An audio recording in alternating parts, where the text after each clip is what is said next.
Hey guys, hope you have fun in the spooky month of October. So for this special occasion I will be reviewing a few horror-themed games. The first one will be Resident Evil 4. Later I will also review the remake and compare it to the original. And since this is a legendary game, not just probably the best game in the entire Resident Evil franchise, but also one of the best third-person shooters ever. So, this will be quite a long and detailed review, but because of that I am going to need some help. So in this review, this cool dude will help me with it. Meet Dexter the Nerd Bunny. Meh, don't call me cool dude. Don't talk to me with that surface speech. Okay. Nice guy? Your inferior dude bro language can describe the type of intellectual that I am. Oh, why are you so offended? I didn't say anything mean. Shut up! You are an inferior life form. You can tell me how I should treat you. Brainless jokes like you deserve no mercy. I can tell the type of person you are by the kind of people you hang out with. Like that laser brain frog. He bullies me. Why you are friends with him? What? I mean, yeah, he's my pal, but I barely know him. I don't know what he does in his free time. But don't worry, Rat won't be able to come because he's watching a marathon of Buffy the Vampire Slayer eating Doritos. And yes, all the seasons in a row. Oh yeah? Then why I keep seeing him entering in your house? Seems like you two hang out together quite often. Oh, that's because he keeps sneaking into my house without my permission and stealing my Doritos. Lately I have been thinking if I should still consider him a friend at this point. But I kinda miss him right now. But anyways, Dexter is going to help me with some of the most obscure details of this game. Oh yeah! For example, did you know that when they first started working on Resident Evil 4, the game direction kept evolving into an action game during its production, to the point that the game turned into something so far away from a Resident Evil game that in the end, the developers decided to turn it into its own thing. And that game turned out to be the first Devil May Cry. Yeah, I know about that. Later they made another attempt to make a Resident Evil 4 game that followed more into the classic survival horror that the franchise is known for, but with a few more changes to the gameplay, like being able to aim in a over-the-shoulder view. Here's where that supernatural enemy, the Hookman, was made. Sadly, this game turned out to be scrapped. After that, the dev team got tired of the old Resident Evil formula, and decided to make another drastic change to the direction of the definitive version of Resident Evil 4, which is the game that we have now today. Whoa! First the entire hack and slash genre is created thanks to this game, and then the final version changed third-person shooters forever. It is amazing how much good stuff came from this game. Yeah, it's a little ironic that the final version of Resident Evil 4 also was a big departure from the original survival horror formula of the franchise. In fact, the influence this game made was so big that not even Capcom managed to capture Lightning in a bottle again, with the attempts to recreate that magic, which were Resident Evil 5 and 6. Even several years later, Resident Evil 8 tried to capture that magic again. And even though it was well received at first, mostly because of the big titty thick MILF vampire lady, it still was quickly forgotten while Resident Evil 4 stands the test of time. That was a mega epic fail. Well, that was very informative, but we have to move on. Let's start with the story summary. The game starts with Leon doing the retelling of some of the most important previous events in the franchise. Then he tells us that he's on a mission to save the daughter of the president that was kidnapped by some terrorists somewhere in Spain. But of course, as always in this franchise, everything goes wrong, and there's going to be plenty of crazy gross creatures in the way. I don't think I can handle this game. I am going to throw up. Anyways, the story of this game works well for a video game narrative, in the sense that it does a good job putting you in different situations for good gameplay set pieces. But if you judge the narrative objectively on its own, you will realize that it's quite dumb and nonsensical. It doesn't help that this game is far more campy with its action and dialogue. Though to be fair, unlike other Resident Evil games, where a lot of time it came from just bad dialogue and bad voice acting, here the campiness is far more intentional. But the main draw of this game is not the story. What makes it different from other Resident Evil games is that it introduced Las Plagas, a type of parasite that the people who infects are basically not that different from a normal, smart and functioning human. The game doesn't even classify them as zombies, but some of them also go through crazy mutations as well. Yeah, they are very important to the gameplay and the story. Leon is clearly out of his field here, since he has never dealt with this type of infected creatures before, which makes the stakes higher than any of the previous Resident Evil games. Now let's talk about the characters, and of course when talking about them we might reveal a few important aspects of the story. So here's your spoiler warning. Leon S. Kennedy. This guy is a veteran of this franchise. Though he's a bit different from his first apparition in Resident Evil 2, mostly that now he's much more of an action movie badass.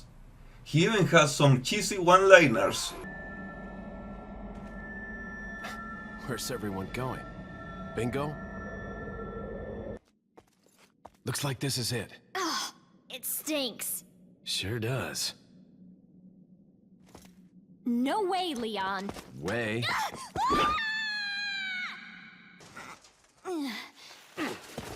Are you out of your mind? I knew you'd be fine if you landed on your butt.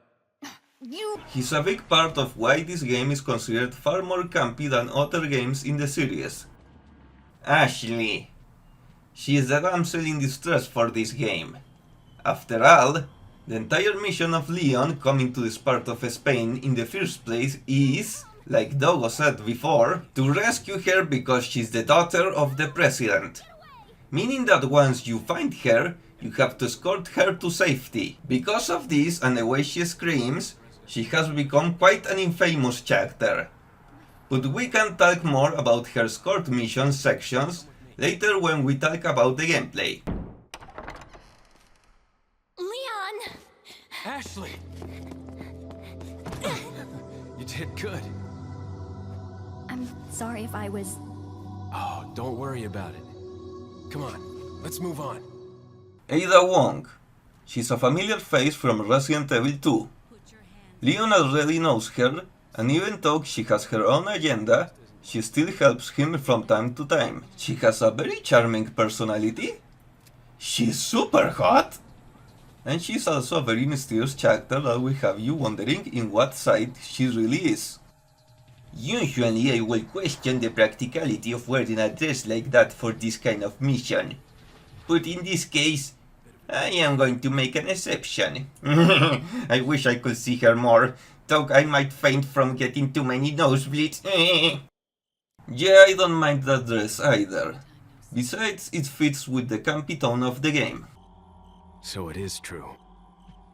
True? About what? You, working with Wesker. I see you've been doing your homework. Why, Ada? What's it to you? Why are you here? Why'd you show up like this?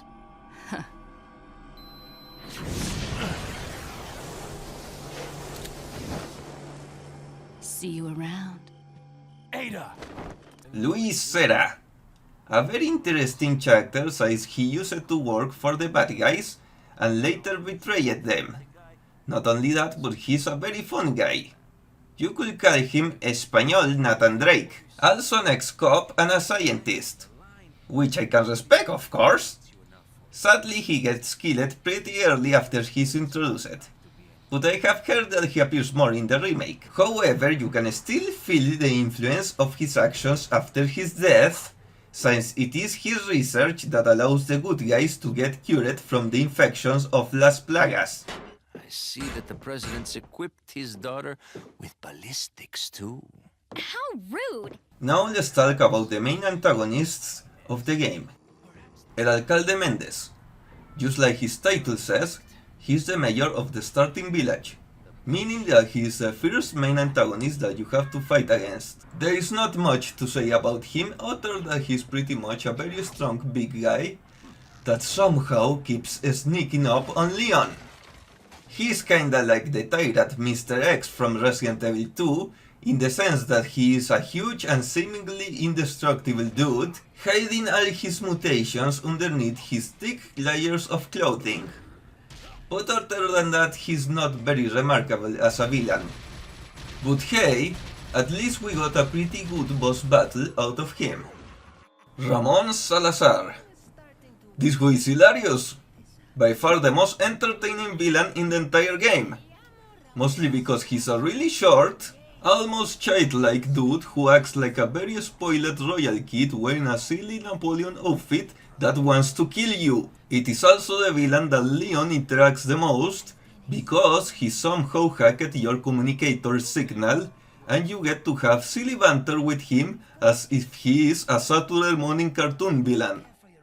He works very well as a video game antagonist, since when you first meet him, he starts very confident, but the more you survive his traps and ruin his plans, the more he will lose his temper, showing the player a sort of progression to your feats.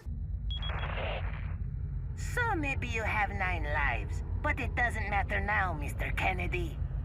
I've sent my right hand to dispose of you. Your right hand comes off? Say whatever you please. Die, you worm!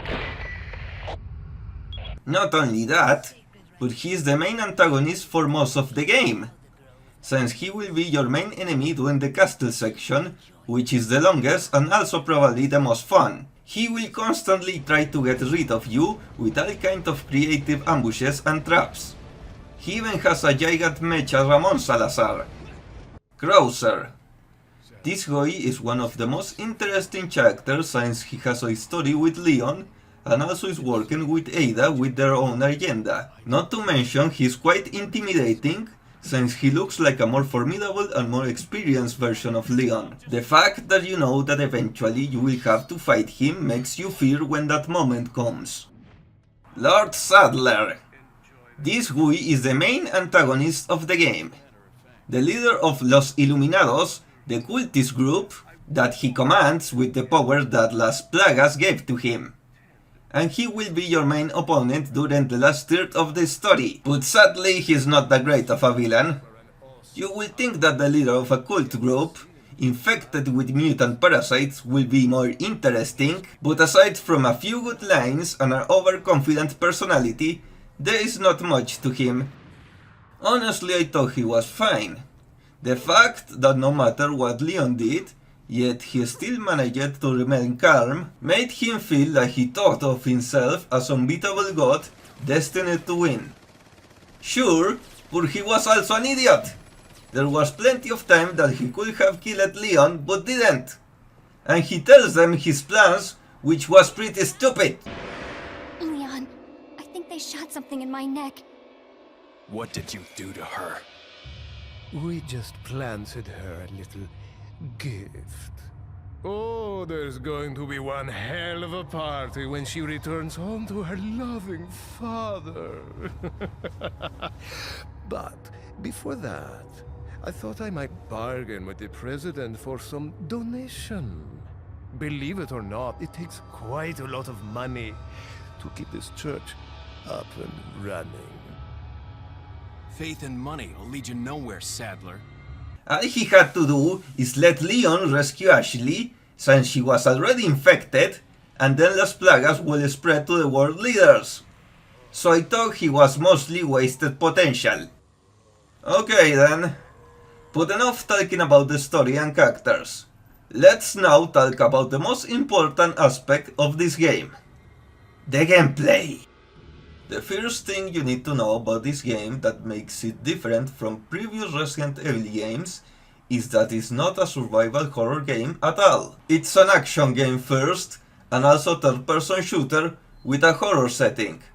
And don't believe anyone who tells you otherwise, because it might have some scenes that are intense, but that's not the same as being scary. Well, with the exception of some few very specific scenes, but we will talk more about those later. The gameplay was super innovative and unique when it first came out, so much that it changed third-person shooters forever. Now all of them use the over-the-shoulder camera that this game used.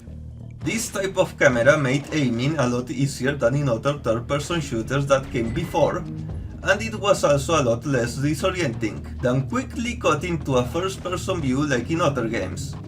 A good example of this was Metal Gear Solid 3, because it is proof that they thought that the Resident Evil 4 over-the-shoulder camera was better, since in Metal Gear Solid 4 they used that type of camera. But this game had far more influence in modern third-person shooters than just the camera, like the way enemies react to your shots. Sometimes they might even put their hands in front of their face to protect themselves from being shot at.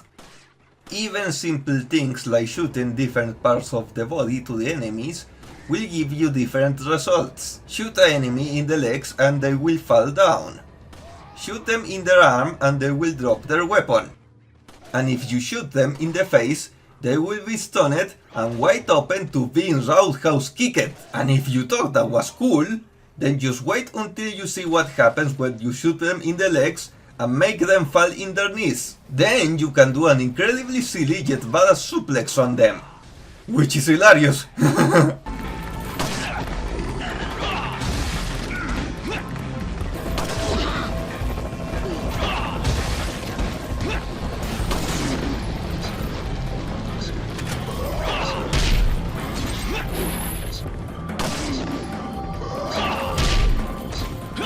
Honestly, I didn't know about that until recently. For most of my life, I thought that the suplex was something that Resident Evil 5 and 6 invented, but turns out that it was created all the way back here in the original Resident Evil 4. Goes to show you that this old-ass game is still full of surprises.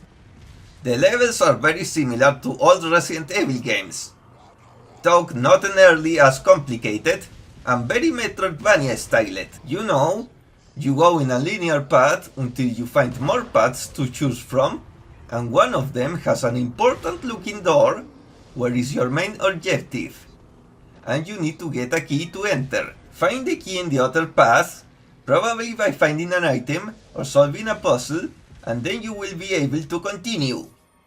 Yeah, kind of like Devil May Cry as well. You can tell these two franchises come from the same base. Yeah, though unlike the classic Resident Evil games, the puzzles especially are far more nerfed.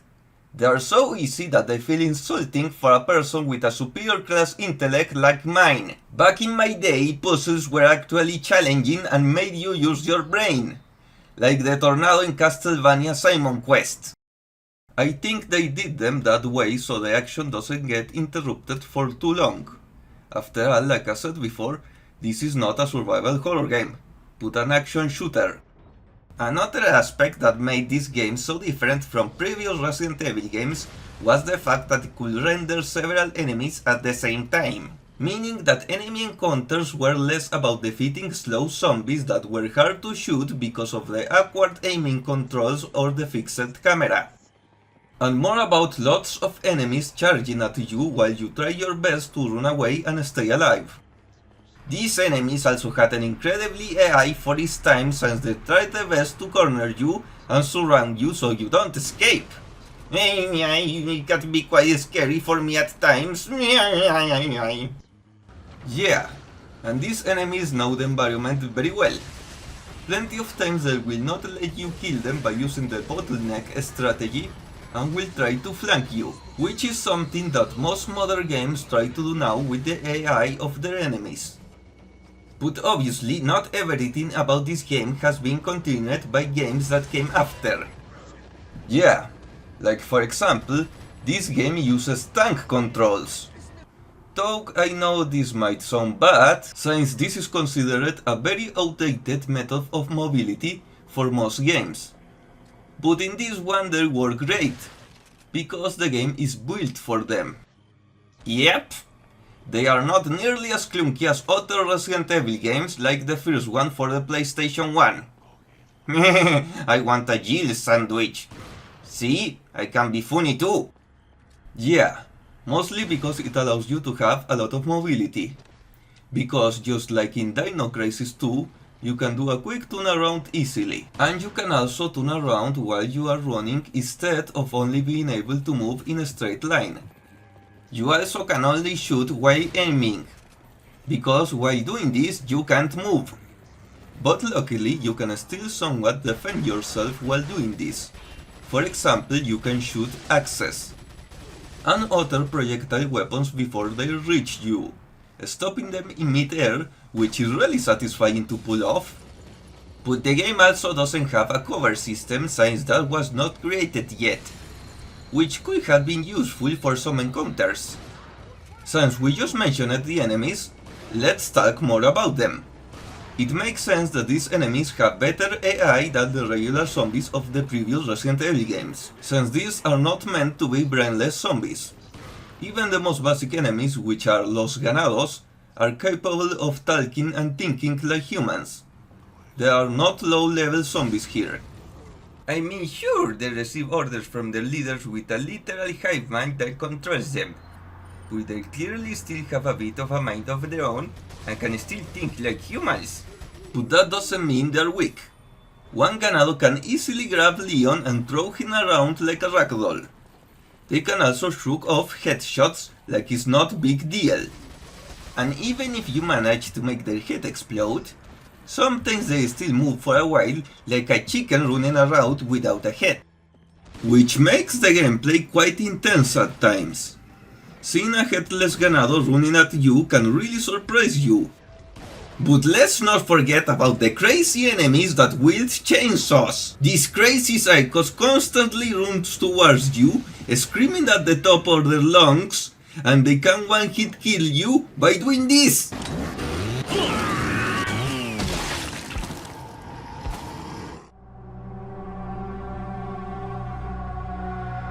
Golly gee, this game is very gory, which makes them quite scary for me.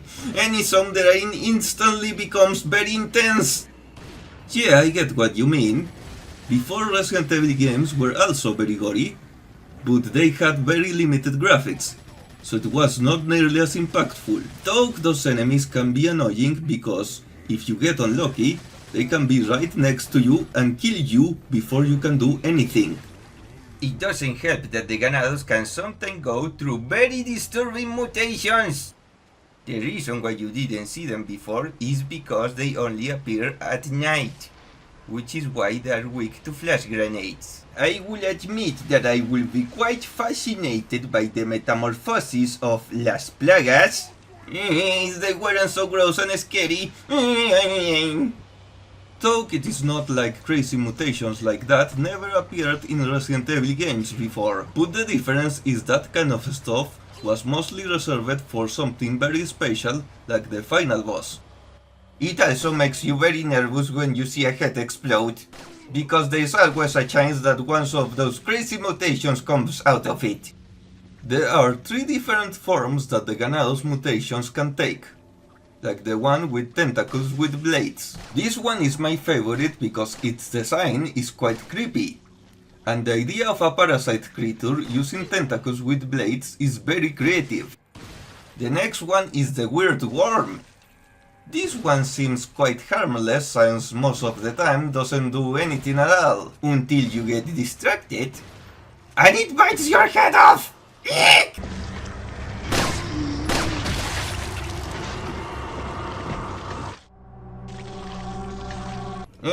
This game is too messed up. I don't think I can handle it. I need my Chewbacca plush doll. Yeah, I know. Anyways, the last one is a bit disappointing, since at first you see a big creature coming out of the neck. And then it leaves the Ganado's body and starts crawling towards you. For turns out it is just a dollar store face hugger that easily gets defeated by a couple of shots. All these transformations are very creative, and ever since this game came out, video game developers learned that when it comes to designing enemies for zombie games, you can do pretty much whatever you want. However, the number of things this game influenced are far more than the ones that have been abandoned by modern games. But sadly, a lot of influential games age very poorly, like GoldenEye or the first Devil May Cry. Being influential doesn't mean that you are going to survive the test of time. And that's a mega epic fail. But luckily for Resident Evil 4 that's not the case. This game is just as fun back then as it is now, mostly because it is a very gameplay focused experience. For example, Leon has a laser pointer for all his weapons, but for some reason the laser only reflects on enemies and shootable objects. Not very realistic, sure, but this does help you know what things are enemies and what objects you can interact with by shooting them. In most modern games you have a crosshair that doesn't always show you exactly where the bullets will land. And yeah, I know that's because they don't want all the weapons to have the same level of accuracy, so it's more realistic. Which, yeah, I can understand that. But it is still frustrating when you have the crosshair perfectly lined up for a good shot, and then you miss just because you had bad luck. So I am glad that this game has the laser pointer instead, that always shows you exactly where your shots will land. Yeah, this game has plenty of stuff like that. Many times it sacrifices realism and immersion in exchange of making the game more fun. It is not trying to immerse you in its world and story all the time, like a story-driven modern Naughty Dog game. Sadly, Neil Druckmann became the Alex Kurtzman of video games. Oh yeah, too many games these days put too much time and money into the story cutscenes than anything else. Speaking of Naughty Dog, did you know that in the original The Last of Us, at first they wanted to make some infected animals enemies like lions, bears, wolves, and even gorillas. But eventually they scrapped this idea since they thought it would hurt the theme and story of the game? Yeah, something about without humans nature can take over Earth again, or something like that. Which, yeah, I can understand that. But because of this they had to scrap what were really good ideas for some possible enemy types. They were putting story over gameplay. Yeah, but this game doesn't do that at all. For example, many of the Ganados, who are the most common enemies, leave plenty of ammo, grenades and other item pickups, even though most of them are not carrying guns. And it is almost always for the weapons you currently have. It is nonsense, but gameplay wise makes sense. Speaking about items, this game uses the typical Resident Evil herbs mixing recovery system, which makes no sense that a simple plant can instantly heal fatal wounds. That's not how medical science works. Make sure to get the yellow herb, since when mixed with a green herb they can increase your maximum health limit. Even bosses always seem to be carrying tons of gold. Again, it doesn't make sense in universe, but it is a great reward for defeating a challenging boss. Speaking about enemies leaving item pickups, in this game the typical Resident Evil inventory management makes a return.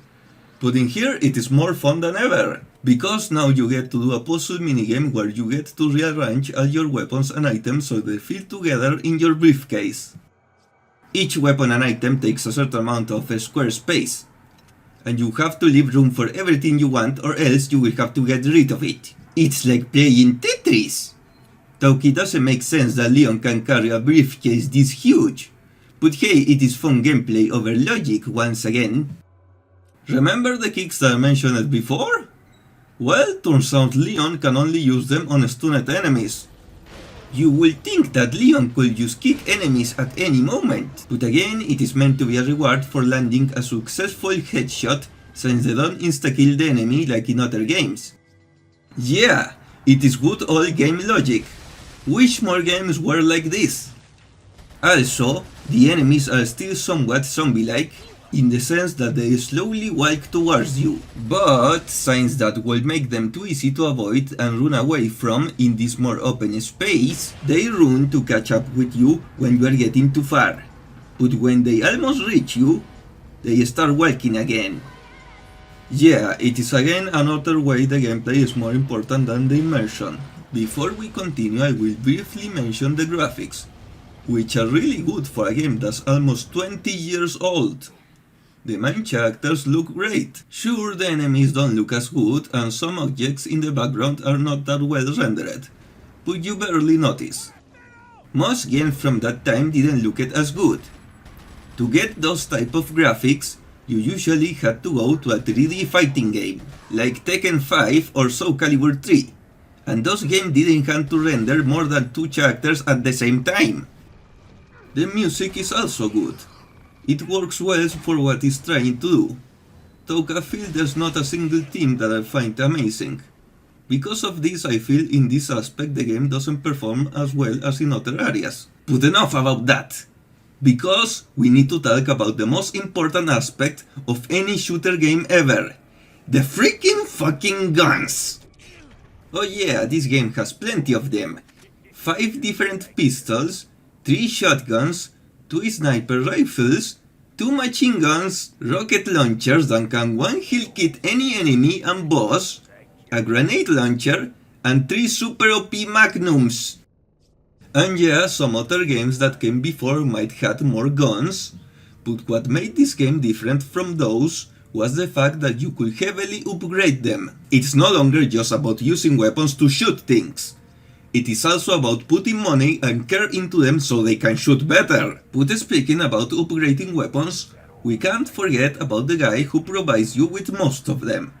Yeah, I am talking about the legendary merchant. Got something that might interest you. Got a selection of good things on sale, stranger. Is that all, stranger? Thank you. What are you buying? And I know that we didn't mention him before in the character summary section, but that's because he really doesn't matter to the story at all. What do I mean by that? Well, none of the characters in the story acknowledge his existence in the cutscenes. He's mostly there to provide a gameplay function. At first, he might seem like a pretty standard shopkeeper with a really funny personality. You can buy and sell weapons and items to him, but you can also upgrade your weapons. Usually with very obvious stuff like their firepower, their ammo capacity, to more complex stuff, like better fire rate and faster reload animations. Though for some reason you can't buy ammo from him, so you will have to rely entirely on item pickups for that. You can also buy other accessories to upgrade your weapons, like a stock for better shot precision, a scope for long-range shooting, or an infrared scope that might be very useful later. But all these accessories take space in your inventory, so choose wisely which ones you are going to buy. When fully upgraded, even the starting weapons can be absolutely devastating. But since we have been talking so much about the guns, let's do a quick top 5 of our favorite guns in the game. The honorable mention goes to the TPN, since it is very good for beginners, because it has a fast rate of fire, so you don't really need good aiming to use it, but sadly requires too much ammo to deal decent damage. Number 5, the Punisher. This little pistol is far more powerful than it seems, since it allows you to shoot through 2 enemies, which can come up very handy when fighting big groups of enemies. Number 4, Broken Butterfly. Even though this weapon is quite expensive, it has a strong firepower that makes up for it. When upgraded, it can be very overpowered, and just like the merchant says, it is all about the reloading. I see you have an eye for things. Gun's not just about shooting. It's about reloading. You'll know what I'm talking about. Number 3, the riot gun. You can't have a Resident Evil game without a good old shotgun. And this one is better than the starting shotgun in every way. Maybe it's not as powerful as the striker, but it makes up for it by having far more range. Number 2, the flamethrower. This very highly technologically advanced weapon is very fun to use. It does as much damage as a regular grenade, and with the scope it's a great long-range weapon. Just be careful not to use it on enemies that are getting too close to you, since the mine darts take a few seconds to explode, and you could accidentally hurt yourself.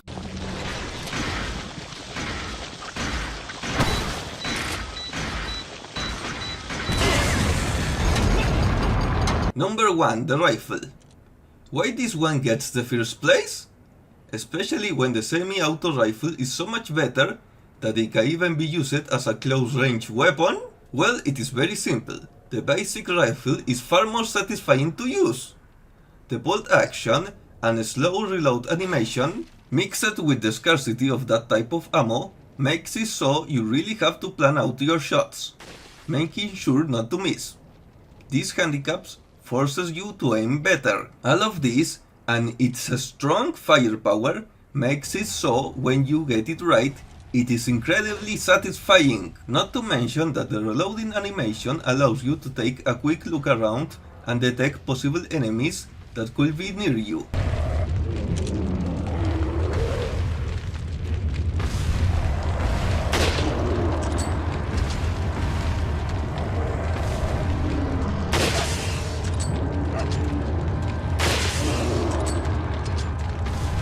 Okay, since that's done, let's continue talking about the merchant. Things get really fun when you find out that you can buy treasure maps from him, so you can go in your very own treasure hunt. And yeah, you can sell all kinds of treasures to him to get more money and buy more weapons from him. There is nothing more satisfying than hearing him say, "Ah, I will buy it at a high price." Because then you know that the time you expended searching for that treasure was worth it. He also has some shooting minigames where he left some coins in certain parts of the village, and if you shoot a certain amount, he will reward you. But things get weird when you realize that this guy somehow always seems to find you no matter where the fuck you go. It's like he can teleport off something. And even if you shoot him, he will eventually appear again later. That's kinda creepy. It's like you can get rid of this guy. Is he even real? Is he a figment of Leon's imagination? Revealing that he is slowly going insane? Does not compute. Error, error, error. Hey, calm down, dude. Maybe let's talk about something less weird. How about that shooting target minigame that he has prepared for you in some areas? Oh yeah! This guy has several entire shooting galleries made just for you. If you win, he will give you some bottle caps. They even have some lines! Like Ashley screaming, "Leon, help!" Jeez! Well, excuse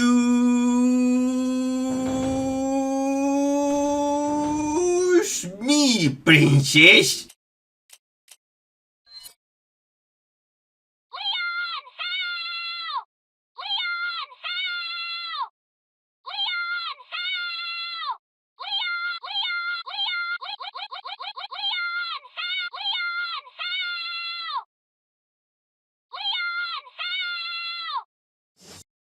Yeah, these shooting ranges even have pictures of the Ganados, Salazar and Ashley. And if he's infected with Las Plagas, then surely all of this will count as treason to los Iluminados. I guess he just cares more about money. All of this stuff makes a very memorable character. So much that many other games, including some of the Resident Evil franchise, have tried to recreate the magic of the merchant. Some better than others, but in the end, they all fail. Even games that I really like try it, including Bayonetta with Roland and God of War 4 with the dwarf brothers Brock and Sindri. Hey, check this out. What are you buying? Heard that in a game once. And as much that I have praised those games, they made the mistake of making those shopkeepers important characters in the story. Because of this, they might be better written characters than him. But the reason why the merchant is so iconic is because he's a factor that's outside of the story and bends the logic of the game on purpose. They even gave Brock and Sindri ability to teleport, so it makes sense why they always appear ahead of you. But that's not the point. Not to mention, in those games, the shopkeeper doesn't have nearly as much gameplay functions as the merchant. He's more memorable than those, because he's far more useful than them. That's why you feel relief and safe every time he appears. Okay, we're getting out of time. So I guess this is a good point to end the first part. Sure! Make sure to invite me again for it. But I better not see you again hanging out with that stupid frog. Also, you need to read more books about geometry and astrophysics. I know that might be too much to handle for a creature of lower intellect. But you could at least try to get smarter. Do all of that, and then I might consider you a friend. Goodbye, loser.